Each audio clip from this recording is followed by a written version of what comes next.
দেশের পরিস্থিতি তো দেখছেন, র্যাব মানুষকে উঠে নিয়ে যাচ্ছে, র্যাবে নিয়ে যাচ্ছে, সন্ত্রাসীটা নিয়ে যাচ্ছে, কোনো বিচার নাই।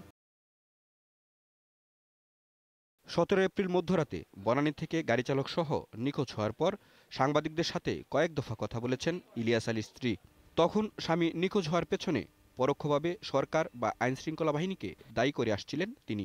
আর ইলিয়াসের দল বিএনপি তার সন্ধান চেয়ে এরই মধ্যে ৫ দিন হরতাল পালন করেছে। তবে রবিবার নিজ বাসভবনে আনুষ্ঠানিক সংবাদ সম্মেলনে ইলিয়াসকে ফিরে পেতে প্রধানমন্ত্রীর সরাসরি হস্তক্ষেপ চাইলেন তার স্ত্রী। এর জন্য প্রধানমন্ত্রীর সঙ্গে দেখা করতে চান তিনি। আমি মাননীয় প্রধানমন্ত্রীর উদ্দেশ্যে মিনতি করছি, বলছি দয়া করে আপনার সঙ্গে দেখা করার জন্য আমাদেরকে একটু সময় ও একটু সুযোগ দিন।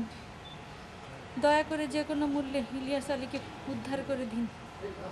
এতে আমরা শুধু কৃতজ্ঞতার পাশে আবদ্ধ হব না, দেশবাসীর মনেও স্বস্তি ফিরে আসবে। নিজে এবং তার সন্তানেরা কোনোভাবেই রাজনীতির সাথে জড়িত নয় দাবি করে ইলিয়াসের স্ত্রী বলেন, স্বজন হারানোর বেদনা বা যন্ত্রণা প্রধানমন্ত্রী বোঝেন। যদি কোনো শর্ত থেকে থাকে আমাকে জানানো হোক, যে কোনো শর্তে আমি আমার স্বামীকে জীবিত অবস্থায় ফিরে পেতে চাই, আমার সন্তানেরা তার বাবাকে ফিরে পেতে চাই, অন্য কোনো কিছুই আমরা চাই না। ইলিয়াসকে উদ্ধারে আইনশৃঙ্খলা রক্ষাকারী বাহিনীর সদস্যদের সহযোগিতা ধীরে ধীরে কমে আসছে অভিযোগ করে রুশদি দাবি করেন, এখন তাদের কেউ কিছু জানাচ্ছেন না। Masud Curzon, independent news, Dhaka.